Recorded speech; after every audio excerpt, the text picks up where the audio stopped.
자, 다들 잘 치웠죠? 자, 이어서 이제 우리가 드디어 객관식 문제풀이를 한번 같이 해보도록 하겠습니다. 그죠?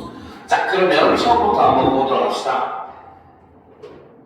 자, 보기 기역의 예로 적절하지 않은 것은 이라고 되어 있어요. 그래서 이 보기의 기역은 바로 품사통용이라고 되어 있습니다. 그렇죠? 품사통용이 뭐라고 했습니까? 전에 한번 설명을 했었죠. 어떤 단어가 형태나 의미가 동일함에도 불구하고 쓰임 환경에 따라서 그 뭡니까? 단어의 그 품사가 달라지는 현상을 우리는 품사통용이라고 이야기를 했었습니다. 알겠죠? 자, 그러면 이제 우리는 각각의 선지에서 동일한 단어가 쓰여 있는 부분들을 하나씩 다 찾아볼 필요가 있다는 거죠. 그렇죠? 자, 1번 선지에서 보게 되면은 바로 뭐다? 어디? 라고 하는 말이 있는데 동일하게 어디든 할 때 어디라고 하는 낱말이 존재를 하고 있습니다. 그렇죠?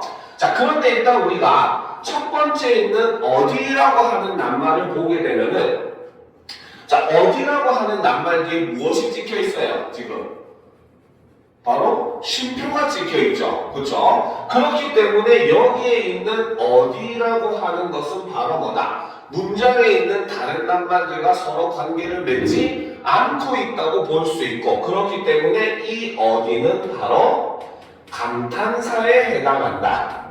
이렇게 볼 수 있다는 거죠. 알겠습니까? 그런데 이제 뒤에 보면은 네가 원하는 어디든 한번 가보아라 라고 돼 있잖아요. 그렇죠? 자, 그래서 여기서는 지금 어디라고 하는 어디로든 이라는 말이죠. 그렇죠? 일종의 대명사, 미지칭의 대명사를 이제 사용을 하고 있는 모습을 볼 수가 있습니다. 알겠죠? 자, 그렇기 때문에 여기서는 품사통용이 사용되었다고 볼 수가 있더라는 거죠. 알겠습니까? 자, 그 다음 두 번째 선지를 봅시다. 대장이 대한민국 만세라고 만세를 외쳤다라는 거죠. 만세라고 하는 단어가 동일하게 사용이 되고 있는 모습을 볼 수가 있어요. 그렇죠? 자, 이때 앞에 있는 만세는 무슨 말이냐? 대한민국 만세! 하고 얘기하는 거잖아. 그렇지? 여기서는 바로 뭐다? 일종의 환호의 의미를 나타내는 감탄사라고 볼 수가 있습니다. 그쵸? 그런데 여기서 그 다음에 있는 만세는 뭡니까? 만세를 선창했다 하고 만세하고 손을 들고 뭡니까? 하는 행동, 그리고 만세하고 말을 하는 거, 이런 걸 얘기하는 여기서의 만세는 바로 뭐다? 명사로 사용이 되고 있는 모습을 볼 수가 있어요. 그렇기 때문에 2번 선지도 맞다고 볼 수가 있습니다. 알겠습니까? 알겠죠? 그렇죠? 그런데 3번 선지를 한번 봅시다. 한 30명쯤 되는 학생들이 한 교실에 모여 있었다라는 거죠. 자, 여기서 일단 이 한이라고 하는 것은 바로 뭡니까? 뒤에 있는 30이라고 하는 숫자를 꾸며주는 역할을 하고 있는, 그렇죠? 일종의 얘는 관형사라고 볼 수가 있어요. 자, 근데 한 30명쯤 할 때 하는 의미가 뭡니까? 하는 의미가 뭐야? 한 30명쯤이라고 하면은 얘는 뭐다? 어느 정도의 라고 하는 의미를 가지고 있는 관형사라고 볼 수가 있다는 거예요. 알겠죠? 그런데 한 교실에 모여 있었다 할 때 이 한은 뭡니까? 요 한은 하나라고 하는 의미를 가지고 있는 뭐다? 수관형사죠. 왜? 한이 교실, 한는 교실, 한을 교실, 한 다음에는 조사가 붙을 수가 없다라는 겁니다. 그래서 하나의 교실에 모여 있었다라는 의미로 수를 나타내주는 관형사이고, 그래서 여기서 수관형사라고 볼 수 있어요. 그러니까 3번 선지 같은 경우는 일단 첫 번째로 두 개의 한이라고 하는 게 둘 다 관형사로서 품사가 동일해 버렸죠. 그러면 일단 여기서 우리는 바로 뭐다? 품사통용이라고 볼 수가 없습니다. 거기에 두 번째, 의미도 두 개가 완전히 달라져 버렸어요. 그 말은 뭐다? 얘는 서로 뭡니까?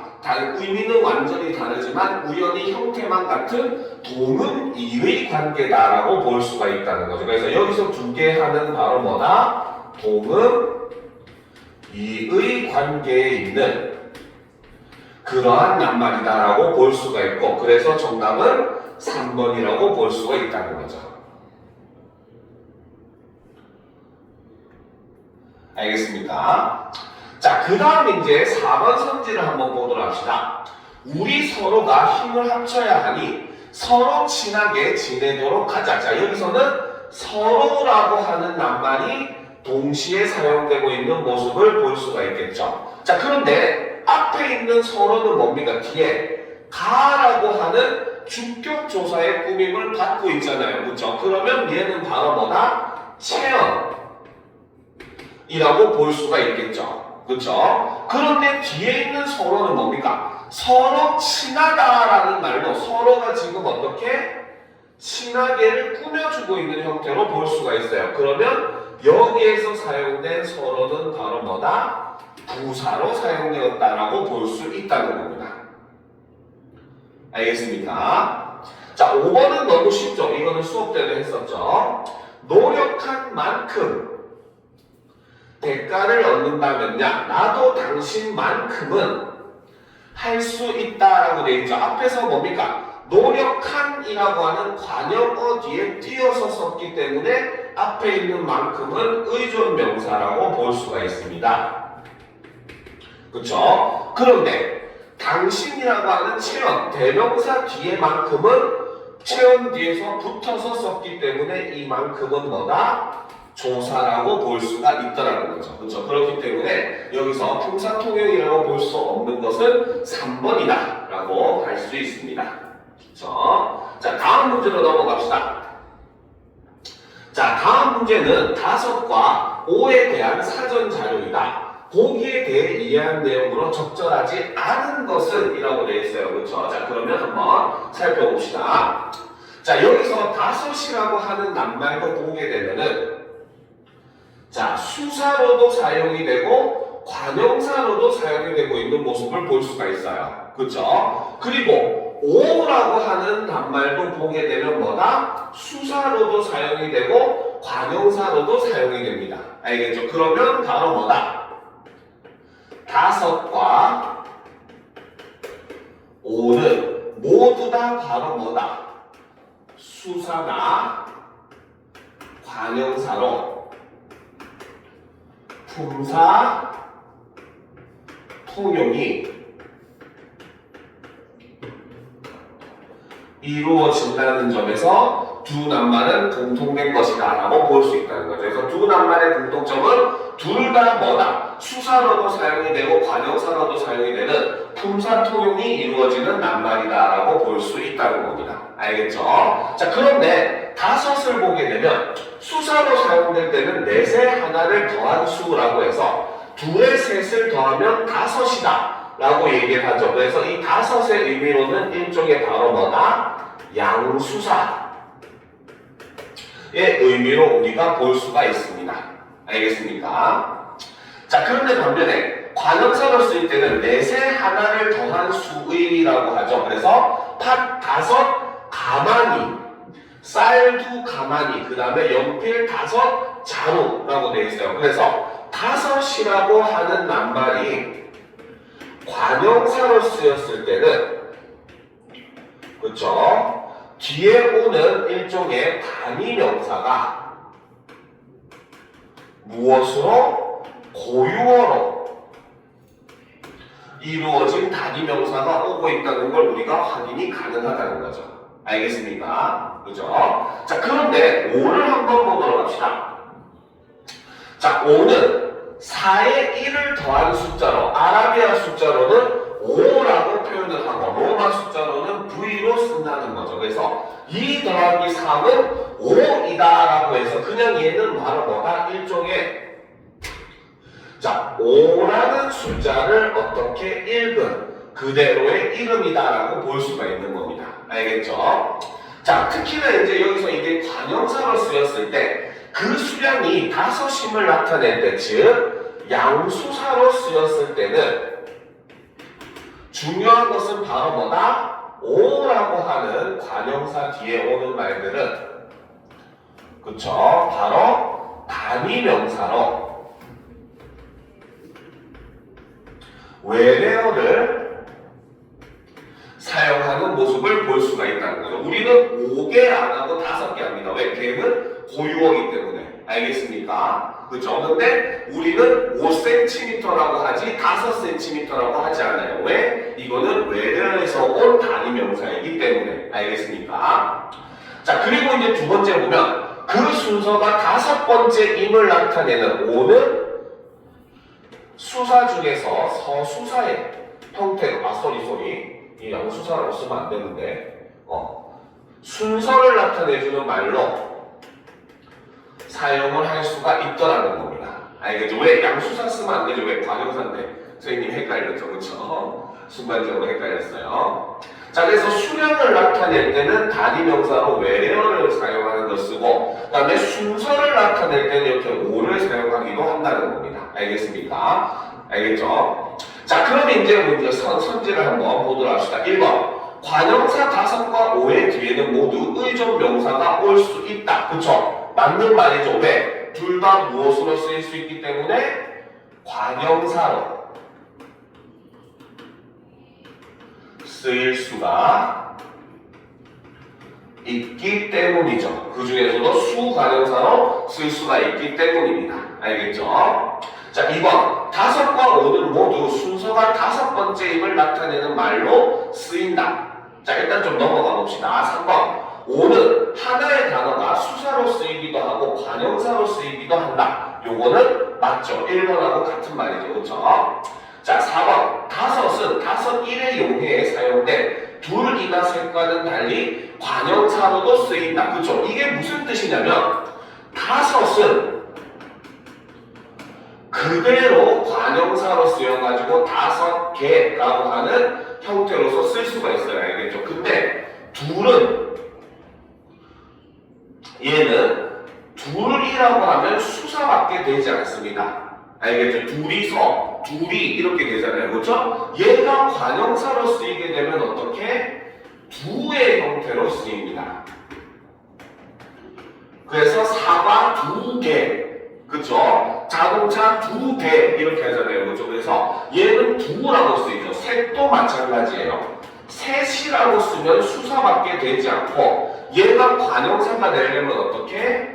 세라고 하는 형태가 되어야지 관형사가 됩니다. 그래서 사과 3개, 자동차 3대 하잖아요. 그렇죠? 그래서 얘는 형태가 수사일 때와 관형사일 때 둘과 셋은 형태가 다르다라고 하는 것도 우리가 알아둘 필요가 있죠. 하나도 마찬가지예요. 하나도 수사로 쓸 때는 하나지만 관형사로 쓸 때 어떻게 써요? 한이라고 써요. 한 개, 한 대 이렇게 되잖아요. 그렇죠? 그렇기 때문에 이렇게 다른 점들을 볼 수가 있죠. 그래서 4번도 맞다고 볼 수가 있습니다. 알겠죠? 자, 5번.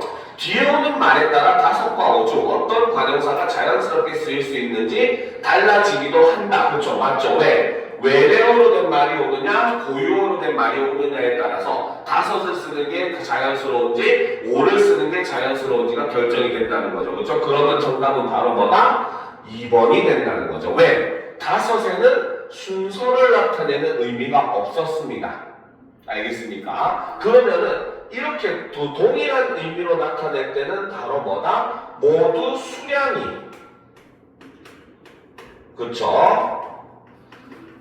5임을 나타내는 말로 쓰인다라고 해야 차라리 맞는 말이라고 볼 수 있다는 거죠. 알겠습니까? 자, 그래서 정답은 2번이 된다는 거죠. 자, 그럼 다음 페이지에 있는 문제로 보도록 합시다. 그렇죠? 자, 밑줄 친 말에 주목하여 보기에 기읍부터 미음에 대해 탐구한 내용으로 적절하지 않은 것은 이라는 거죠. 자, 이 문제는 바로 뭐다? 본영원과 본영원 그리고 본영원과 보조용원의 관계를 나타내주는 문제입니다. 알겠습니까? 자, 근데 이제 여기서 여러분들 한 가지 유념할 것은 바로 뭐냐면 요 보조용원의 경우는, 그렇죠? 보조용원은 이 보조용원의 품사는 본용원을 따릅니다.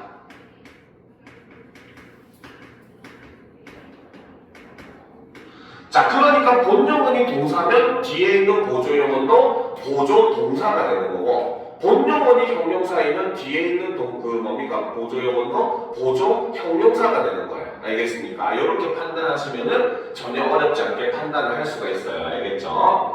자, 그러면 이제 한번 처음부터 보도록 합시다.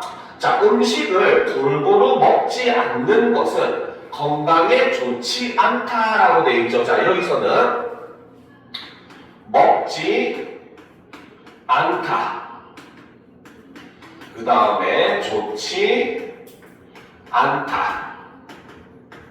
자, 여기에 있는 이 않다 같은 경우는 바로 뭐다? 부정의 의미를 나타내는 뭡니까? 보조용언이라고 볼 수가 있어요. 그렇죠? 그런데 자, 여기 있는 앞에는 먹다라는 말이 동사가 본용으로 왔기 때문에 용언으로 왔기 때문에 여기서 않다는 바로 뭐다? 보조 동사라고 봐야 되는 겁니다. 알겠죠? 그런데 반면에 좋다라고 하는 형용사가 앞에 본용언으로 오게 되면은 뒤에 있는 않다도 역시 바로 뭐다? 보조 형용사로 판단을 할 수가 있다는 거죠. 알겠죠? 그러니까 바로 뭐다? 1번. 기억을 보니 본용어의 품사에 따라 보조용어의 품사가 달리 쓰였군. 맞다고 볼 수 있다는 겁니다. 알겠죠? 자, 그 다음 이제 두 번째 보도록 합시다. 자, 차가 다 식어가는데, 자, 식어가다. 라는 가수이 흰색으로 씁니다. 됐네요. 자, 식어가다. 라고 하는 말과 자, 이것부터 마시고 가라, 마시고 가다 라는 두 개의 말이 지금 여기에 실려가 있죠. 그렇죠? 자, 그러면 보도록 합시다. 자, 차가 다 식어간다 라고 할 때 이 식어간다는 무슨 뜻입니까? 무슨 뜻이에요? 차가 다 식어간다. 무슨 뜻이다? 식는 중이다라고 하는 일종의 진행상을 나타내는 표현입니다. 알겠습니까? 그러면 식어가다라는 말에는 가다, 고라는 의미가 존재를 해요, 안 해요? 존재하지 않는다고 볼 수가 있겠죠. 그렇죠? 그러면 여기에 있는 식어가다 같은 경우는 바로 뭐다? 본용언 더하기 보조용언의 구성이라고 볼 수 있고, 이때 이 보조용언이 나타내는 의미는 바로 무엇이다? 진행상의 의미를 나타내고 있다라고 볼 수 있다는 거죠. 알겠죠? 식는 중이라는 의미잖아요. 그렇죠? 그죠? 그지? 자, 그런데 이제 뒤에 문장을 보면은 마시고 가라. 마시고 가다는 건 무슨 뜻이야? 마시는 행위를 한 다음에 고홈, 그렇죠? 양키 고홈 하는 것처럼 고홈, 집으로 가라는 뜻이잖아요. 그렇죠? 그러면 마시고 가다에는 마시다라는 의미도 존재하고 가다는 의미도 존재를 하고 있잖아요. 그렇죠? 그러면 이 경우는 뭐라고 볼 수 있다? 본용언 더하기 본용언의 구성이라고 볼 수가 있더라는 겁니다. 알겠습니까? 그리고 이때 쓰인 이 고라고 하는 것은 바로 무엇이다? 바로 순서를 나타내주는 연결 의미이다. 바로 마시는 행위를 먼저 한 다음에 가는 행위를 해라라는 의미의 순서를 나타내주는 연결 의미다라고 볼 수가 있다는 거죠. 알겠습니까? 자, 그러니까 이번 성질을 보면 니은을 보니 하나의 단어가 본용어과 보조용어로 모두 쓰였군. 맞다고 볼 수가 있다는 겁니다. 그죠? 가다라는 게 보조용어로 쓰이는 경우도 있고 본용어로 쓰이는 경우도 존재를 하더라는 거죠. 무슨 말인지 알겠습니까? 자, 그런데 이제 3번을 보게 되면은 자, 나는 사실을 알고 싶다 라는 문장인데 이것을 나는 사실을 싶다라고 쓰면은 뭐다? 별표를 표시해서 비문법적인 표현이다 라고 얘기를 해놨습니다. 그렇죠? 그래서 나는 사실을 알고 싶다. 자, 이렇게 했을 때 요 싶다는 누가 봐도 어쩔 수 없는 예는 무조건 보조용언으로만 쓰이는 놈입니다. 알겠습니까? 그러니까 두 번째 문장에 보면은 바로 뭐다? 나는 사실을 싶다라고 하는 게 비문법적인 이유가 바로 뭐다? 보조 요것만 사용할 수가 없다라고 하는 것을 우리는 디귿을 통해서 알 수가 있다는 거죠. 이해가 됩니까? 그렇죠? 자, 그렇기 때문에 디귿을 보니 보조 용어는 문장에서 홀로 쓰이지 못하는 것 역시 맞다고 볼 수 있다는 거죠. 알겠습니까? 자, 그 다음 리뷰를 한번 보도록 합시다. 난 언니가 집에 선물을 잔뜩 사 가지고 왔다. 자, 요거 이제 여러분들 의미를 좀 조심을 하기는 해야 돼요. 이거는. 알겠습니까? 자, 여기서 이제 얘를 구성을 보게 되면은 사다, 가지다, 왔다. 이렇게 구성이 되어 있습니다. 알겠습니까? 자, 일단 우리는 사는 제일 앞에 있기 때문에 얘는 본용어이라는 걸 누구보다 잘 알 수가 있어요. 그렇죠? 그죠? 구입하다라는 의미가 본용어인 건 알 수 있습니다. 알겠습니까? 자, 그러면 이제 우리는 문제가 되는 건 바로 뭐다? 가지고와 왔다가 이제 그죠? 여기서 문제가 되는 거죠. 그죠? 가지고 같은 경우는 본용어일까요? 보조용어일까요? 얘 가지고의 의미가 존재를 할까 안 할까? 할까 안 할까? 이 경우는 존재하지 않습니다. 사가지고 왔다는 건 사실 무슨 뜻이냐? 그냥 사서 왔다는 뜻입니다. 알겠습니까? 그렇기 때문에 여기서 이 가지고가 보조용어에 해당이 되죠. 알겠죠? 그런데 오는 행위는 했어요? 안 했어요? 했잖아요. 그죠? 사서 집에 온 거잖아요. 그죠? 그렇기 때문에 여기서 왔다는 다시 또 바로 뭐다? 본용어에 해당하는 용어이다라고 볼 수가 있다는 겁니다. 알겠죠? 그러면 4번은 보자. 리을을 보니 본용어 하나에 보조용어이 두 개가 쓰였다? 아니죠. 본용어 둘에 보조용어이 한 개가 쓰였다라고 해야 맞는 설명이 되겠죠. 그렇죠? 그래서 정답은 4번이라고 볼 수가 있습니다. 알겠습니까? 됐죠? 이해가 됩니까? 됐습니까? 이해 안 되면 바로바로 질문들 하세요. 알겠죠? 알겠죠? 자, 5번. 미음을 보니, 자, 어머니 왜 저런 말을 듣고만 계세요? 라는 거죠. 그쵸? 자, 듣고만 계세요. 자, 이렇게 되어 있습니다. 그쵸? 자, 일단 이 문장은 원래대로 표현을 하면 높임 표현을 제외를 하게 되면 어떻게? 다 제외하면 듣고 있다라는 형태가 되는 겁니다. 그쵸? 듣고 있다라고 하는 것은 바로 뭐다? 듣는 중이다라고 하는 의미를 가지고 있기 때문에 여기서 듣다가 본용어에 해당하고 뒤에 있는 있다가 보조용어에 해당을 합니다. 그리고 이때 있다는 앞에 있었던 그쵸? 바로 뭐가 식어가는데 할 때 가다와 마찬가지로 진행상의 의미를 가지고 있다고 볼 수 있다는 거죠. 알겠습니까? 자, 이랬을 때 우리가 여기서 눈여겨볼 만한 첫 번째는 바로 뭐다? 만이라고 하는 보조사가 여기서 사용이 되고 있는 모습을 볼 수가 있어요. 선생님이 저번에 얘기했었죠. 본용어와 보조용어는 원래 띄어 쓰는 게 원칙이지만 붙여 쓰는 것도 허용을 한다고 했어요. 그런데 무조건 띄우는 경우에는 첫 번째 바로 뭐다? 본용어과 보조용어 사이에 조사가 붙던가 아니면 두 번째는 본용어니 합성용어, 합성어로 이루어진 용어인 경우에는 무조건 띄어 쓴다고 얘기했거든요. 그렇죠? 그러면 이 경우는 바로 뭐다? 요 보조사가 존재를 하기 때문에 무조건 띄었어야 되는 겁니다. 알겠죠? 그 다음 두 번째.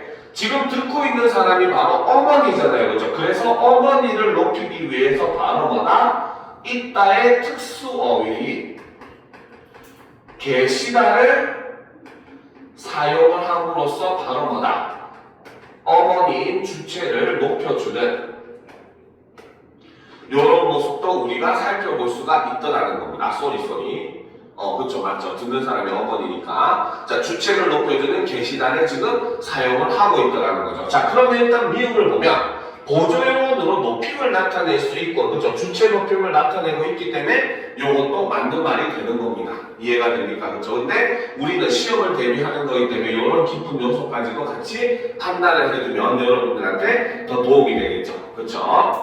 자, 그렇기 때문에 정답은 4번이 된다. 자, 다음 문제를 보도록 합시다. 문제를 보도록 합시다.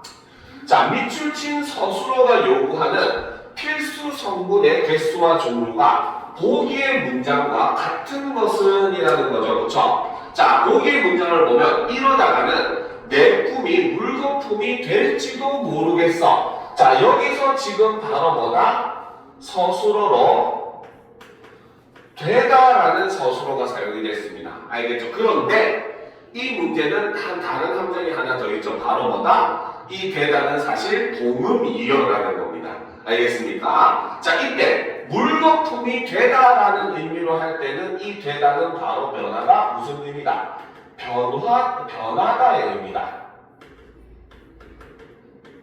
의 의미로 사용된 되다의 경우, 그러니까 우리가 비음화 할 때 그 화의 의미로 사용된 되다가 바로 여기서 사용된 되다라는 거죠. 그렇죠? 자, 그러면 이 되다를 가지고 우리가 간단하게 문장을 만들면 어떻게 문장을 만들 수 있다? 바로 비누가 거품이 되었다. 이렇게 만들 수 있겠죠. 그렇죠? 그러면 이 되다는 바로 뭐다? 바로 주어와 보어와 서술어로 구성이 되는 바로 두 자리 서술어라는 것을 우리가 알 수가 있다는 거죠.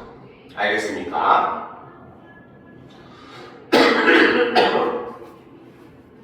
됐습니까? 그죠? 이해가 됩니까? 이해가 돼요? 그죠? 자, 그러면 이제 우리가 성질을 살펴보도록 합시다. 이 성질은 아까 얘기했듯이 하나의 함정을 덧파놨다고 했었죠. 바로 뭐다? 바로 동음이어들을 사용을 해놨습니다. 알겠죠? 자, 1번부터 봅시다. 칼국수 반죽이 돼서, 자, 여기서 돼서는 바로 무슨 뜻이냐면 이것도 기본형은 되다라는 말이긴 한데 이때 의미는 바로 뭐냐면 수분이 적다라고 하는 상태를 나타내주는 형용사입니다. 알겠습니까?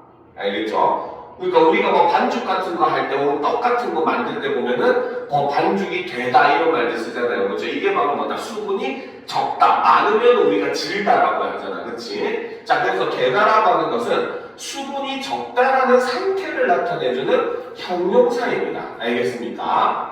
자, 그렇기 때문에 형용사는 뭐야? 주어만을 필요로 하는 한 자리 서술어죠. 그렇죠? 자, 그래서 이 경우는 한 자리 서술어라고 볼 수가 있어요. 자, 그 다음 두 번째.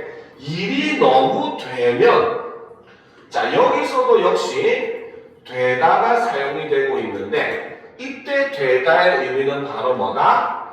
힘이 들다 라는 의미로 사용이 되었습니다. 알겠습니까? 그러니까 일이 되다 이렇게 얘기하죠. 얘도 역시 동사기는 하지만 기본적으로 한 자리, 즉 서술 주어만을 필요로 하는 바로 뭐다?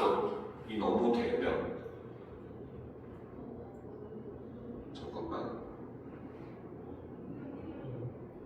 동사가 아니라 얘도 형용사죠. 힘든 상태니까. 그쵸? 그쵸? 헷갈렸네요. 그쵸? 자, 형용사입니다. 알겠습니까? 그래서 한 자리 서술어로 볼 수가 있어요. 그쵸? 자, 그 다음 이제 보다 3번. 배터리가 다 됐는지. 자, 여기서도 이제 바로 뭐다? 되다가 사용이 되고 있죠. 그쵸? 여기서도 되다가 사용이 되는데, 자, 이때 되다는 바로 뭐다? 배터리가 다 되다. 무슨 뜻이야? 배터리가 다 소모되다. 그쵸? 일종의 소모되다.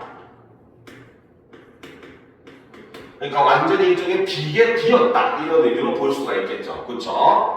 자, 그렇기 때문에 휴대전화가 저절로 꺼졌다 해서 이것도 역시 배터리가 다 되다라고 해가지고 역시 한 자리 서술어로 사용이 되고 있는 모습을 볼 수가 있어요.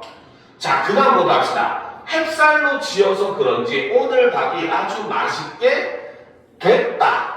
그쵸? 이것도 되다인데, 자, 이때 되다는 바로 뭐다? 맛있게 완성되다 의 의미로 볼 수 있죠. 알겠습니까? 알겠습니까? 만들어지다, 만들다 이런 의미로 볼 수가 있어요. 그렇기 때문에 얘도 역시 한자리 서술어라고 볼 수가 있습니다. 알겠죠? 그런데 마지막 5번은 바로 뭐다? 음악 선생님이 내게 가수가 되면 여기서 되다가 바로 뭐다? 앞에서 했었던 바로 일종의 변화다. 그렇죠? 이루다. 이런 의미로 볼 수 있고 이때는 바로 뭐다? 주어가 뭡니까? 내가 가수가 되다라고 해서 얘는 주어 더하기 보어를 가지고 있는 두 자리 서술어라고 볼 수가 있겠죠. 그래서 정답은 5번이 된다. 이런 의미로 볼 수가 있다는 겁니다. 왜 자꾸 화면이 꺼졌다고 그러지? 됐습니까? 그렇죠? 자, 그래서 이제 이 되다 같은 경우가 이렇게 그 동음 이어의 관계를 가지고 있는 다른 낱말들이 존재를 하기 때문에 여러분들이 이런 것도 잘 파악을 해 주셔야 돼요. 알겠죠? 자, 그 다음 이제 문제를 보도록 합시다.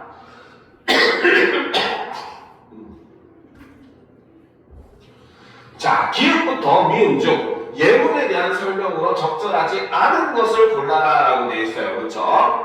자, 일단 보기의 내용을 보게 되면은 관용어가 일관되게 체험만을 꾸미는 반면에 부사어의 수식 대상은 매우 다양하다라고 되어 있죠.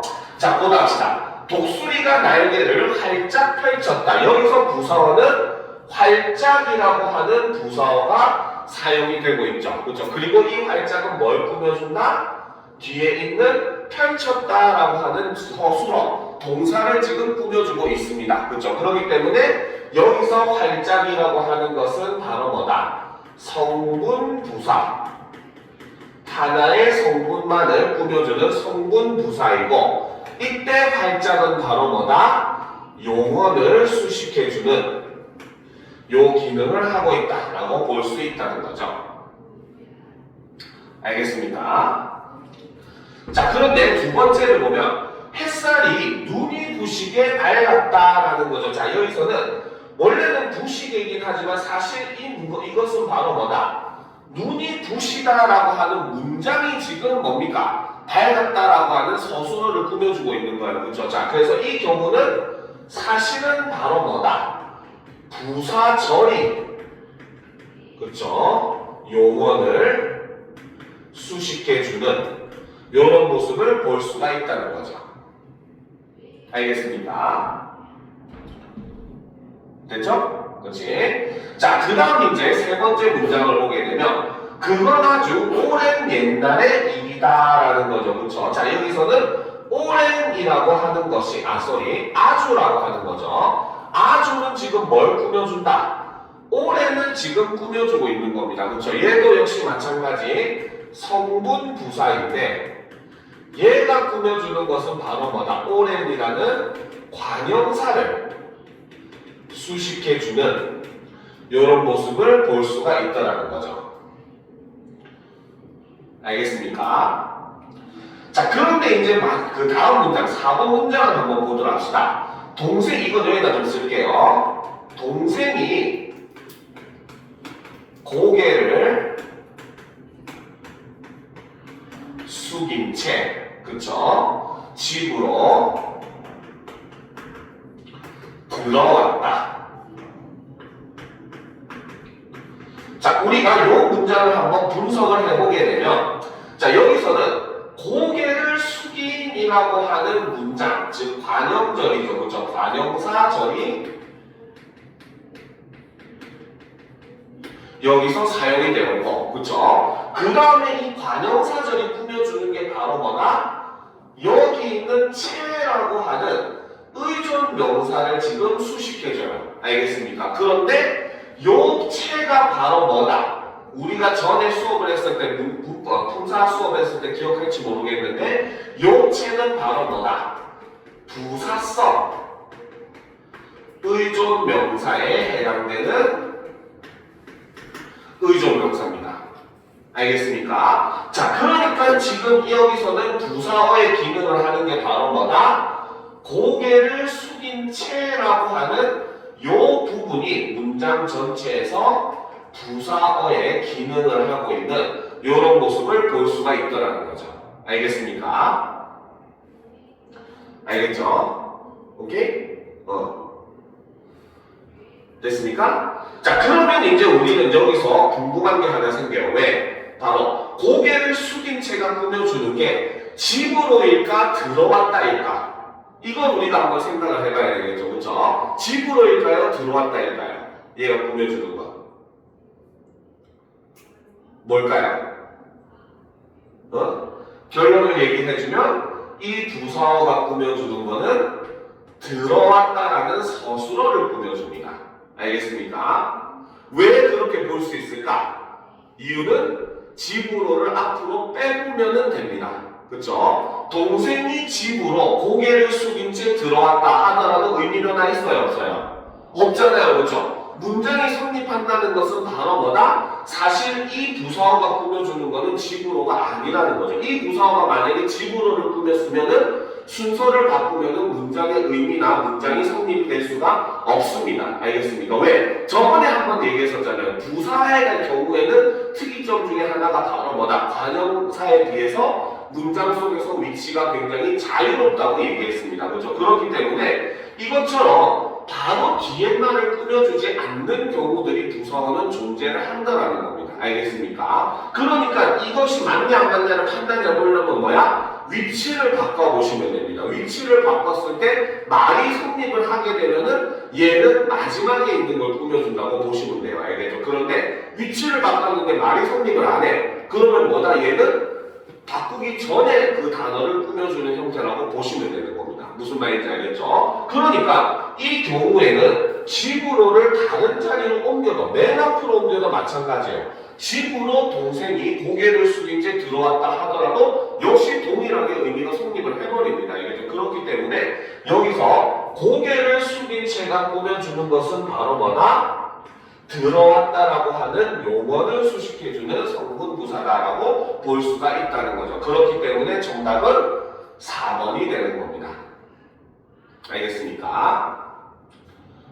자, 5번. 설마 그가 거짓말이야 했겠어? 자, 쌤님이 전에도 얘기했죠. 그렇죠? 바로 양태부사. 그렇죠? 바로 뭐다? 호응하는 말의 경우에는 문장 전체를 꾸며주는 부사, 양태부사라고 얘기했어요. 그래서 비록, 과연, 반드시, 절대, 결코 이런 것도 있었듯이 마찬가지 이 설마라고 하는 것은 바로 뭐다?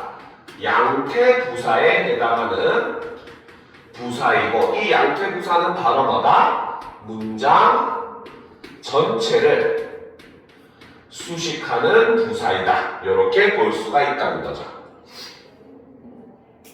됐습니까? 그렇죠? 자, 그래서 이제 이 문제로 우리가 정답은 4번이다. 이렇게 됐죠. 자, 다음 문제로 넘어가 보도록 합시다.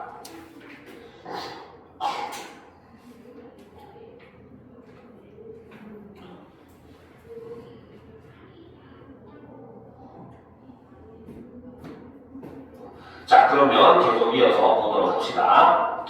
자, 보기 A에 들어갈 말로 적절하지 않은 것은 이라고 되어 있어요. 그렇죠? 자, 그러면 보기 A에 들어갈 말로 적절하지 않은 것을 우리가 한번 보도록 합시다. 자, 선생님이 얘기를 합니다. 종속적으로 연결된 이어진 문장에는 연결 어미가 지닌 의미로 인해 제약이 따르는 경우가 많습니다. 아서 어서의 예를 살펴봅시다. 시간적 선후관계나 수단 방법을 나타내는 아서 어서는 앗엇이나 겟과 결합을 할 수가 없더라는 거죠. 자, 첫 번째 제약은 바로 무엇이다? 시간적 선후관계나 수단 방법을 나타내는 아서 어서의 경우는 무엇이다? 과거 시제 선어말 어미 앗엇이나 의지를 나타내주는 미래 시제 선어말 어미인 겟과는 결합을 할 수가 없더라는 거죠. 그렇죠? 자, 그 다음 얘야 짐을 양손에 나눠서 들어와 같이 앞절과 뒷절의 주어가 일치를 해야 됩니다. 자, 그래서 이렇게 자, 이 시간적 선호 관계나 수단 방법을 나타내는 아서 어서의 경우는 요 두 가지 제약이 존재를 한다는 겁니다. 알겠습니까?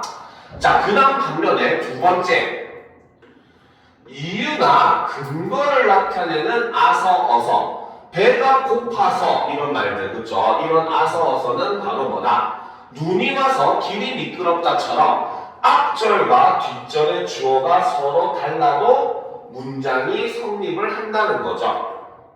그쵸? 자, 그런데 차이점, 제약은 바로 뭐다? 뒷절에 명령문이나 청유문이 올 수는 없더라 라고 이야기를 하는 겁니다. 알겠습니까? 자, 그러면 이제 이걸 우리가 한번 정리를 해보면 바로 자, 종속적 연결어미 아서 자, 어서의 제약을 나타내 봅시다. 알겠죠? 자, 첫 번째 자, 시간적 선후관계 또는 수단, 방법 요거를 나타내는 아서, 어서의 경우에는 바로 뭐다? 첫 번째 바로 선어말 어미 at, on, get과 결합을 할 수가 없다. 그죠? 자, 그리고 두 번째 제약은 바로 뭐다? 앞절과 뒤절의 주어가 일치를 해야 된다. 요게 제약이라는 거죠. 그쵸? 자, 그런데 반면에 두 번째, 그쵸? 이유나 근거를 나타내주는 아서, 어서 같은 경우에는 바로 뭐다? 첫 번째, 자, 앞, 뒤, 절의 주어, 일치, 여부는 무관하다는 거죠. 일치해도 되고, 일치하지 않아도 됩니다. 다른 제약은 바로 뭐다? 뒤절의 명령문이나 청유문이 불가능하다. 그렇죠? 그러니까 우리가 배가 고파서 집에 가라 이런 문장은 성립할 수가 없다는 겁니다. 알겠습니까? 왜? 이유나 근거니까. 그렇죠? 자, 그래서 이제 우리가 이런 걸 놔둔 다음에 이제 내용을 한번 살펴보다 합시다. 자, 그러면 기역, 니은을 가지고 문법적으로 적절한 이어진 문장을 만들어 볼까요? 자료에 첫 문장들을 조립하되 의미상 자연스러운 문장이 되게끔 단어를 추가하거나 조사 어미를 바꾸어도 됩니다. 라고 하죠. 자, 그래서 제시를 해줍니다. 현수가 걷는다. 현수가 학교에 간다라는 거죠. 그쵸? 자, 그래서 이때는 바로 뭐다? 자, 이 두 문장을 엮으면 어떻게? 현수가 요거 지워도 됩니까? 그쵸? 지워도 되죠? 자, 그러면 일단 첫 번째로 만들 수 있는 문장이 바로 뭐다? 그쵸? 문장을 만들 수 있는 문장은 첫 번째 보면 현수가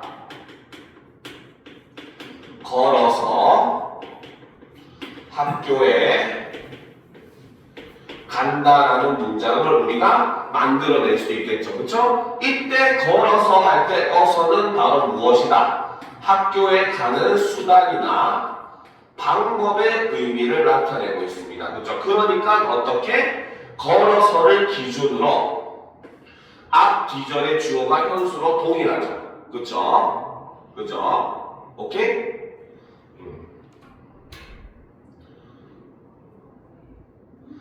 자, 됐습니까? 그죠? 자, 그 다음 이제 두 번째 봅시다. 현수가 학교에 간다. 현수가 책을 읽는다. 자, 요걸 가지고 이제 다시 또 보게 되면은, 자, 현수가 학교에 가서 책을 읽는다. 자, 이런 문장을 만들 수가 있겠죠. 그렇죠? 자, 그러면 이때 가서에서 어서는 바로 뭐다? 일종의 시간적 선후 관계. 그렇죠? 학교에 가는 행위가 먼저 일어난 다음에 뭐가? 책을 읽는 행위가 일어난다라는 걸 나타내주는 시간적인 선후 관계를 나타내주는 문장을 만들 수가 있더라는 겁니다. 알겠죠? 자, 그 다음 승아가 집에 간다. 승아가 밥을 먹는다. 자, 세 번째 역시 승아가 집에 가서 그렇죠? 밥을 먹는다.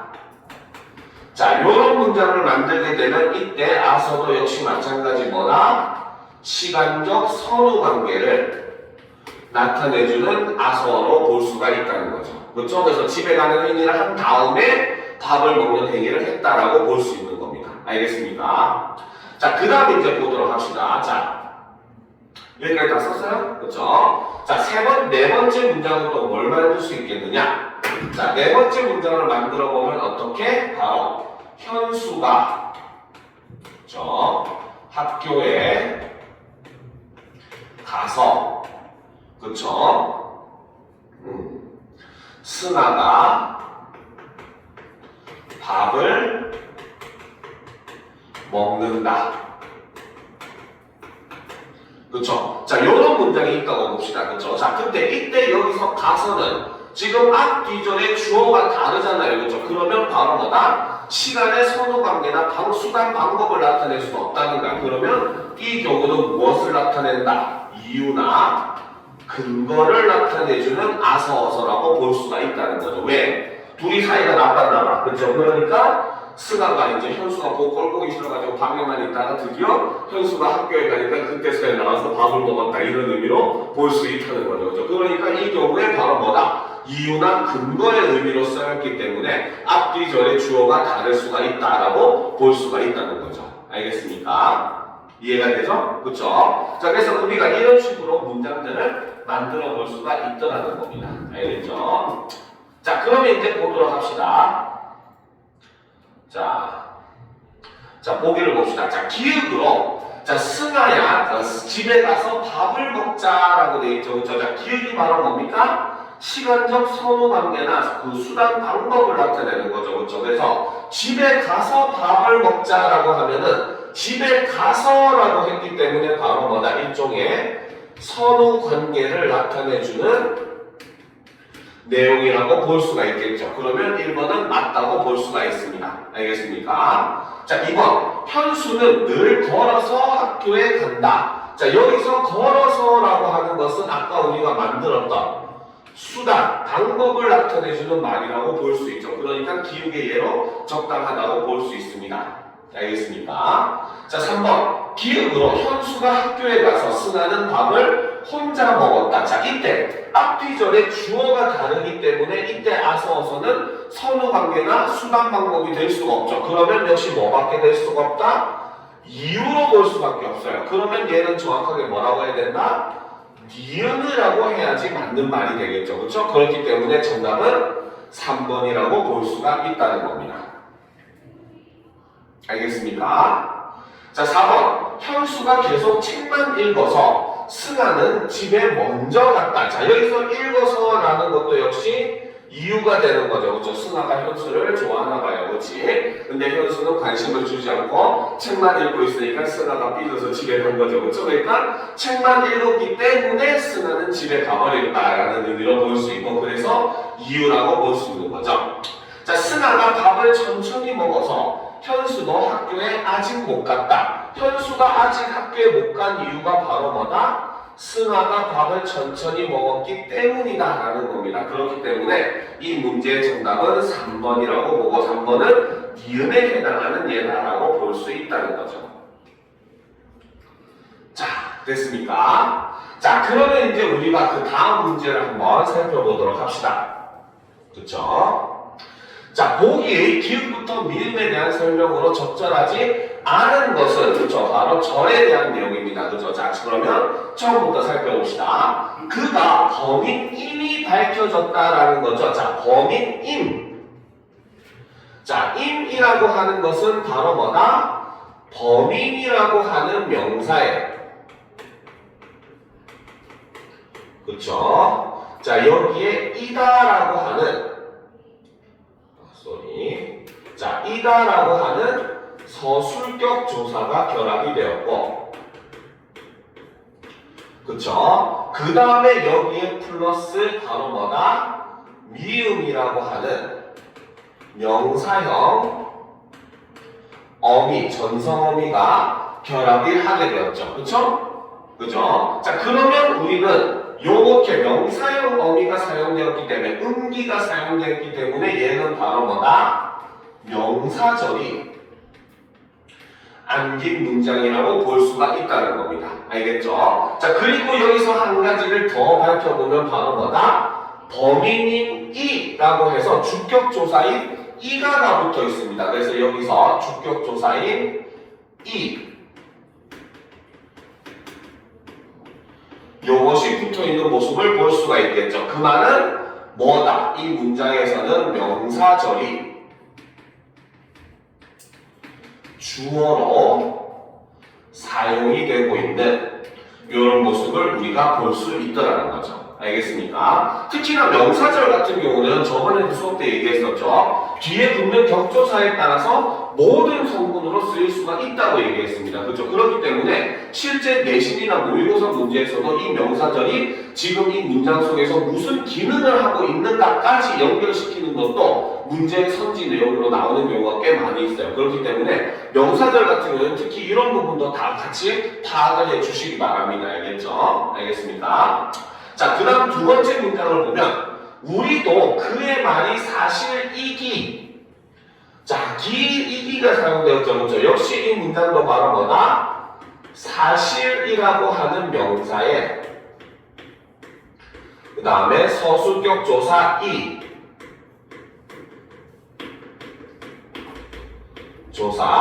이가 결합이 되었고, 여기에 명사형 어미인 기가 결합이 되어 있죠. 그러면 당연히 이 두 번째 문장도 명사절을 아는 문장이라고 볼 수 있다는 거죠. 자, 그런데 그 다음에 있는 조사를 보면 바로 뭐다? 를이 붙어 있습니다. 그래서 여기서는 뭐뭐를이라고 해서 목적격에 조사를 사용을 하고 있죠. 그러면 여기서는 두 번째는 바로 뭐다? 명사절이 목적어로 사용이 되고 있는 이런 모습을 우리가 확인할 수가 있다는 거죠. 알겠습니까? 자, 세 번째 문장을 봅시다. 나는 안경을 쓴 채로 깜빡 잠이 들었다라는 거죠. 자, 여기서 안경을 쓰다 라고 하는 문장이 바로 뭐다? 관형사형 어미인 니은의 지금 꾸밈을 받습니다. 그 니은이 그 결합이 되었습니다. 그렇죠? 그래서 안경을 쓰다 동사죠. 여기에 니은이라는 관형사형 어미가 결합되어 있습니다. 알겠습니까? 그래서 관형사형 어미가 결합되어 있기 때문에 얘는 당연히 무슨 절? 관형사 절이라고 볼 수가 있어요. 그쵸? 자, 그런데 그 뒤에 뭐가 있다? 채라고 하는 부사성 의존 명사가 붙어 있고, 그쵸? 그리고 그 뒤에 뭐뭐로라고 하는 부사격 조사도 결합되어 있는 이런 모습을 볼 수가 있다는 겁니다. 알겠습니까? 그러니까 이거는 관형사절이, 그쵸? 부사성 의존 명사를 수식해가지고, 그쵸? 전체적으로 의존 명사까지 포함해서 부사어 기능을 하고 있지, 관형사절이 부사어 기능을 하는 건 아니다라는 것도 여러분들이 알아둘 필요가 있는 부분이라는 거죠. 알겠습니까? 이해가 되죠? 이해가 되죠? 그쵸? 자, 그 다음 이제 네 번째 문장을 봅시다. 그녀는 내가 복학한 사실을 아직도 모른단다라고 했을 때에서 보면 복학한, 정확하게는 내가 복학하다라는 문장이죠. 그쵸? 자, 여기서도 보면 자, 여기서는 복학이라고 하는 명사에, 그쵸? 그 다음에 뭐뭐 하다라고 하는 접사. 용언 파생 접사죠. 그쵸? 하다가 붙고, 여기에 니은이라는 관형사형 어미가 결합된 모습을 볼 수가 있겠죠. 그러면 얘도 역시 바로 뭐다? 관형사 절이 안겨있는 문장이다 라고 볼 수 있다는 겁니다. 알겠습니까? 자, 그 다음 이제 다음 문장을 보도록 합시다. 지나가던 아이들이 나를 보고 자기들끼리 수군댔다라는 거죠. 자, 여기서 보면 지나가던 문장으로 보면 아이들이 지나가다라는 문장으로 뽑아낼 수 있겠죠. 그렇죠? 자, 여기서 지나가던이라고 하는 거는 바로 뭐다? 지나가다라고 하는 동사에, 그렇죠? 동사에 뭐뭐던이라고 하는 관형사형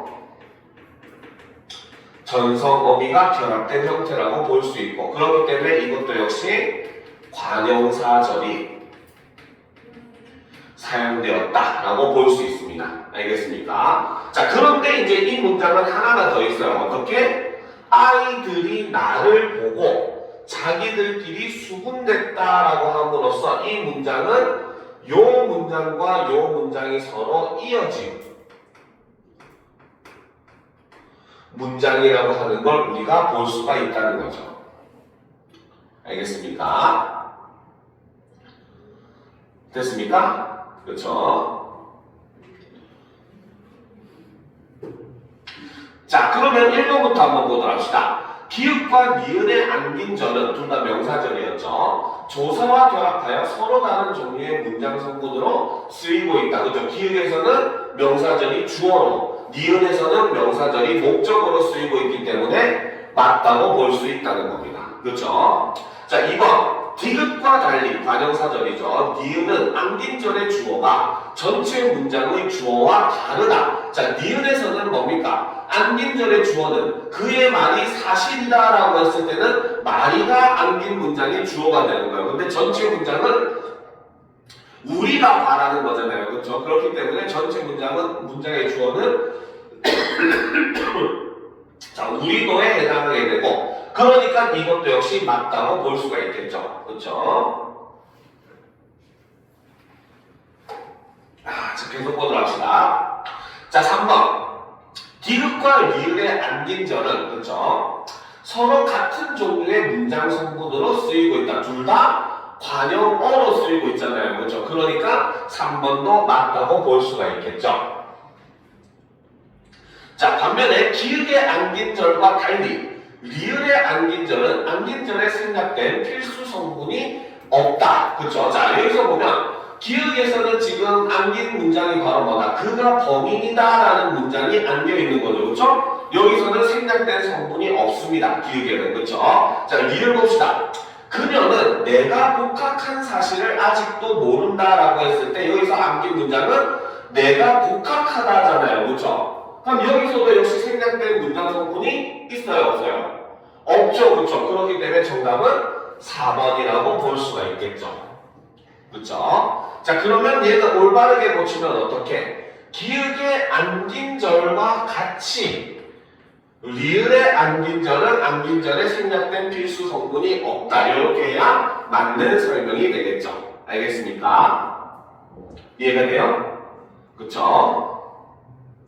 자, 5번. 디귿에 안긴 절과 달리, 디귿은 바로 관형사절이죠. 미음에 안긴 절은 생략할 수 있다. 그쵸? 나는 안경을 쓴 채로라고 했을 때 여기서 안경을 쓰다라는 것이 하필이면은 채라고 하는 의존명사를 꾸며주고 있죠. 그쵸? 의존명사는 어때요? 무조건 관형어의 꾸밈을 받아야지만 쓸 수 있는 명사가 의존명사입니다. 그렇기 때문에 안경을 쓴 채는 뭡니까? 생략을 할 수가 없더라는 겁니다. 알겠죠? 그런데 지나가더라는 뭐야? 그냥 생략하더라도 아이들이 나를 보고 자기들끼리 수군댔다 해도 문장 구성에는 아무런 변화가 없죠. 그렇죠? 그렇기 때문에 5번도 맞다고 볼 수가 있다는 겁니다. 그래서 5번이 디귿의 안lin적이 생략을 할 수 없는 이유는 바로 무엇 때문에? 여기에 있는 의존 명사가 존재를 하기 때문에 앞에 있는 관형사절을 생략할 수 없더라는 거죠.